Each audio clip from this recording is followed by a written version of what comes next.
네, 안녕하세요. 더플러스 TV의 이태훈입니다.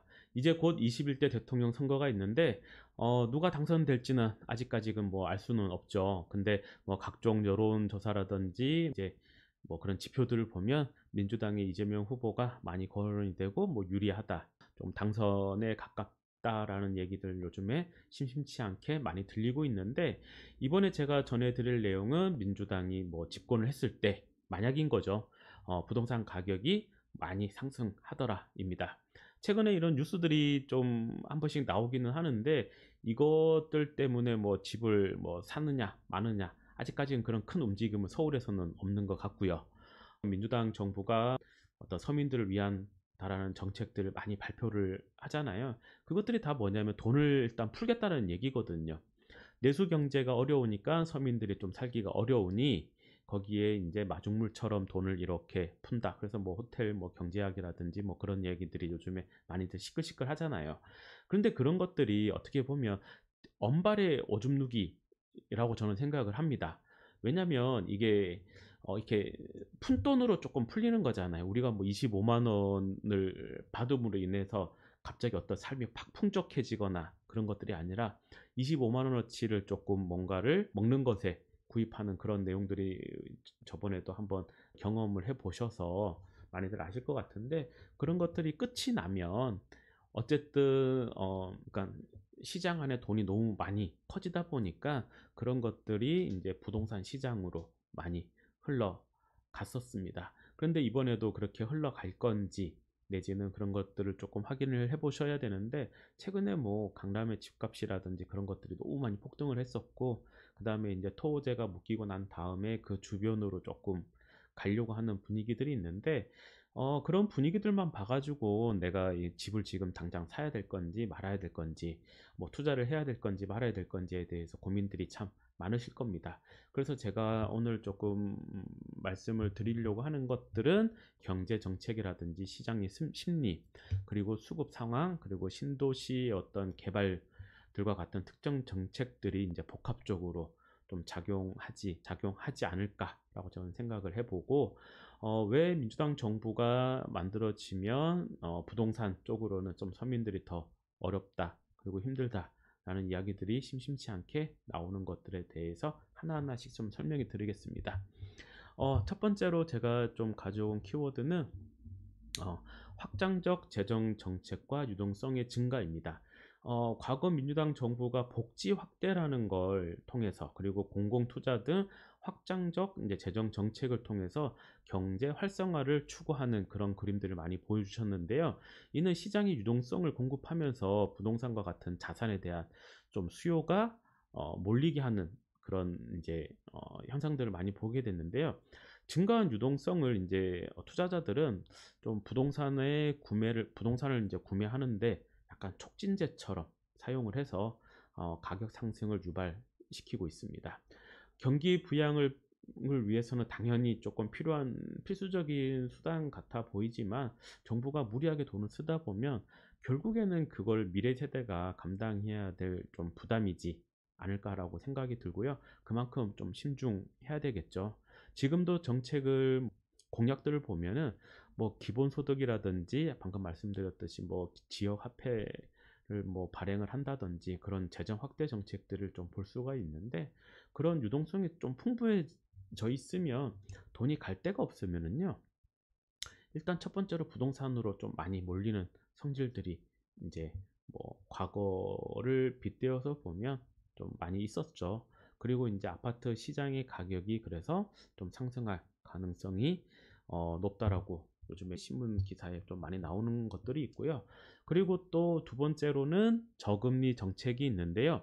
말 그대로입니다. 서민 경제를 조금 우선시 하기 위해서는 민주당 정부가 지금 아직까지는 좀 금리가 그렇게 뭐 엄청 높은 거는 아니지만, 그렇다고 엄청 또 예전에 뭐 거의 0%에 가까운 금리를 우리가 한번 봤기 때문에 지금은 조금 높다라고 생각 드시는 분들도 많으실 거예요.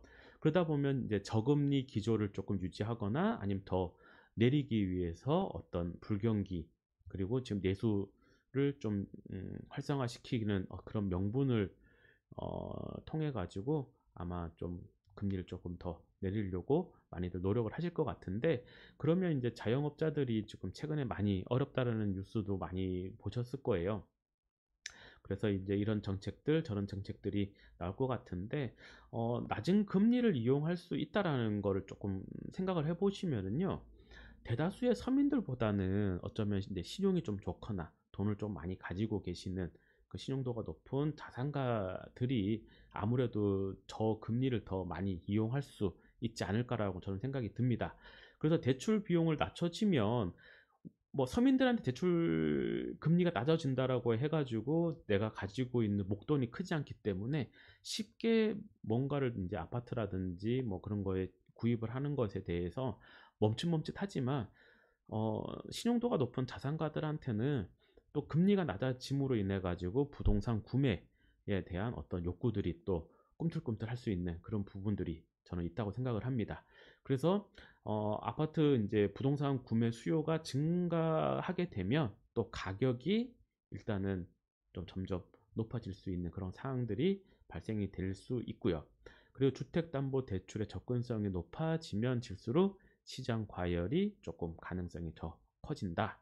그래서 막상 서민들을 위한 저금리 정책이라고는 하지만 결국에는 신용이 좋은 분들에게 또 더 많은 기회가 저는 가지 않을까라는 생각이 들고요. 그리고 세 번째는 주거복지 정책과 단기적 수급 불균형을 제가 좀 설명을 드릴 건데, 민주당 정부가 이제 뭐 탄생을 하게 되면 첫 번째로 뭐 서민 주거 안정을 위해서 또 공공임대주택이라든지 뭐 주거 보조금을 좀 확대하는 그런 정책들을 또 발표를 할 것 같은데요. 단기적으로는 이게 보면 이게 집이라는 게 오늘 내가 발표한다 그래 가지고 내일 바로 시작할 수 있는 부분들이 아니거든요. 그러다 보면 단기적으로는 공공주택 공급이 이제 수요가 공급을 따라가지 못하지 않을까라고 생각이 들어요. 지금도 집을 사지 않는 이유 중에 지금 집값이 많이 부풀어져 있으니까 '떨어지면 사야지.'라고 생각하시는 분들 꽤 많거든요. 근데 예전에 그 가격이 절대 오지 않는다라는 거를 아셔야 되는데, 거기를 부정을 하다 보니까 좀 집을 못 사는 그런 상황들이 많이 발생이 되거든요. 그래서 그런 분들이 인제 공공주택이라든지 그런 임대를 많이들 인제 시도를 하시는데, 실상 거기도 보면은요. 뭐 주변의 시세보다 뭐 70% 60% 좋은 가격으로 임대를 놓는다라고는 하지만, 워낙 지금 민간 임대 시장에서도 전세라든지 월세 가격이 많이 올라져 있는 상황이기 때문에 예전에 뭐 60% 70% 그런 느낌보다는 지금 많이 오른 상태에서, 그러다 보니까 본인들이 가지고 계시는 자금이 그래도 솔찬케 들어간다라는 사실도 알고 계셔야 되고요. 만약에 주택 공급이 조금 원활치 못하다라고 하면 또 민간 부동산 시장을 다시 두드려야 될 거 아니에요.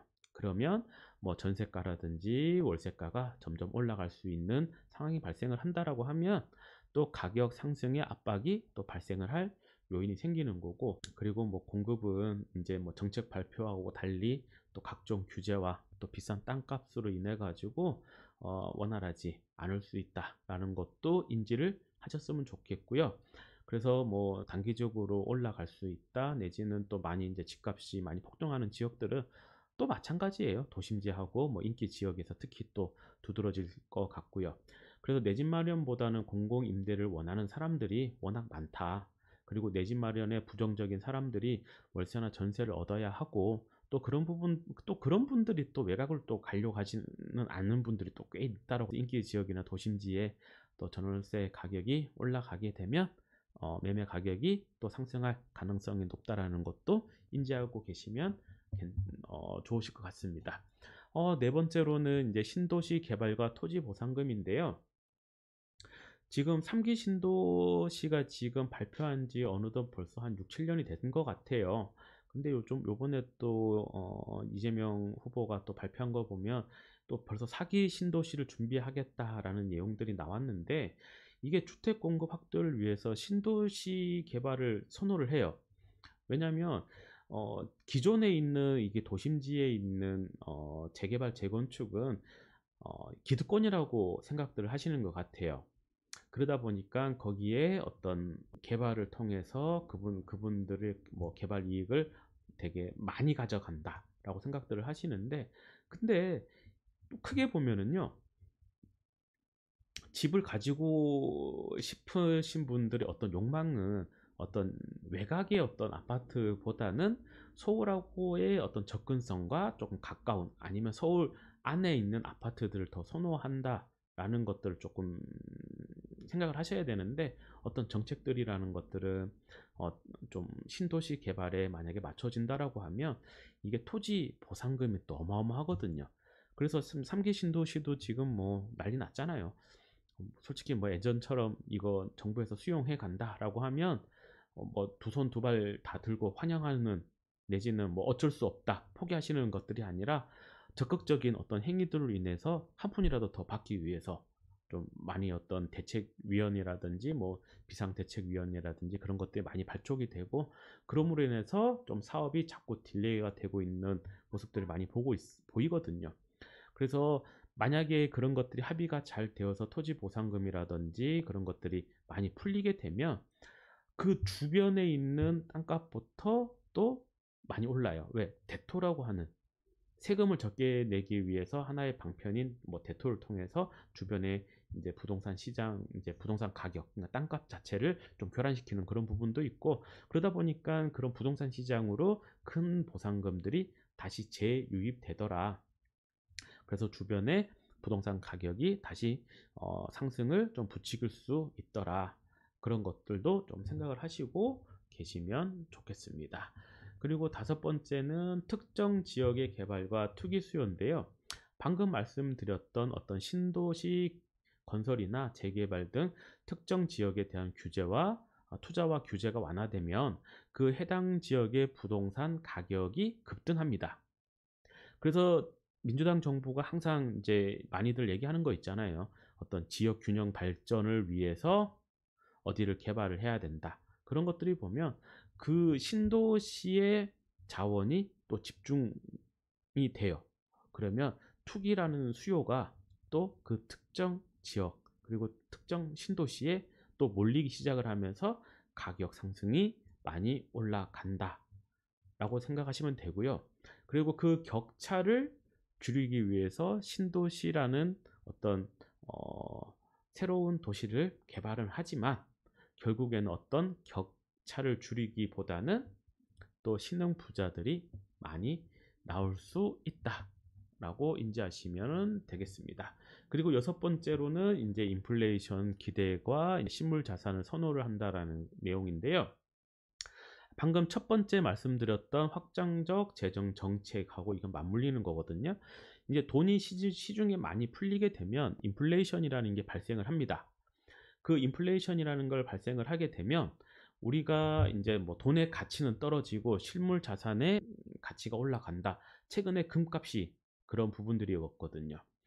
그러다 보니까 이제 어떤 투자자들은 주식이나 채권 대신에 또 부동산과 같은 실물 자산으로 몰릴 가능성이 매우 있습니다. 그래서 부동산은 인플레이션 해지 수단으로 좀 많이 간주가 되고요. 그런 수요가 또 증가가 되면 가격 상승을 부추긴다 라고 생각하셔도 되고, 그 다음에 유동성이 풍부해지는 만큼 화폐 가치가 떨어지기 때문에 우리가 또 부동산이라고 해도 뭐 아무거나 덥석덥석 사지 않으시잖아요. 정찰제 같은 아파트 선호 현상이 더 커질 수가 있다라고 생각하시면 됩니다. 그리고 마지막으로는 시장의 심리와 불확실성인데요. 민주당 정부가 이제 탄생을 하게 되면 어떤 정책의 변화는 시장에 대한 불확실성이 좀 초래할 수 있다. 왜냐하면 새로운 규제와 어떤 세제의 변화에 투자자들이 부동산을 좀 안전 자산으로 선호를 할 가능성이 매우 높다라고 저는 생각이 듭니다. 그렇기 때문에 수요가 증가할 가능성이 있다. 그 예가 바로 전전 정부죠. 문재인 정부 때 우리가 똘똘한 한채 현상이 아직도 지금도 유지가 되고, 강남권을 필두로 지금 용산, 마포, 그 다음에 강서의 목동, 그런 일부 몇몇 지역의 아파트 가격이 지금 폭등하고 있다라는 것도 아마 많이들 아실 겁니다. 그래서 어떤 정책 효과를 조금 과대 해석하신 하는 뭐 시장의 심리도 어떤 가격 상승을 가속화시킬 수는 있지만, 최근에 뭐 계엄 사태 때 발빠른 일부 뭐 고액 자산가들은 잠깐 풀린 그 토제 기간에 순식간에 아파트들 거래가 많이 일어났던 것도 사실이거든요.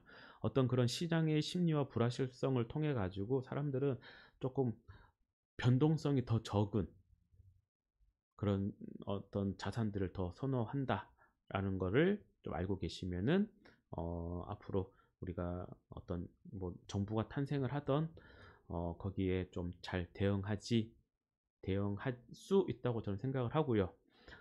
지금 많은 부분들에서 조금 불확실성도 크고, 지금 어떻게 될지, 그렇다고 해가지고 저희한테 뭐 어떤 대통령이 나오느냐에 따라 가지고 뭐 솔직히 우리 피부에 확 와닿는 거는 또 없잖아요.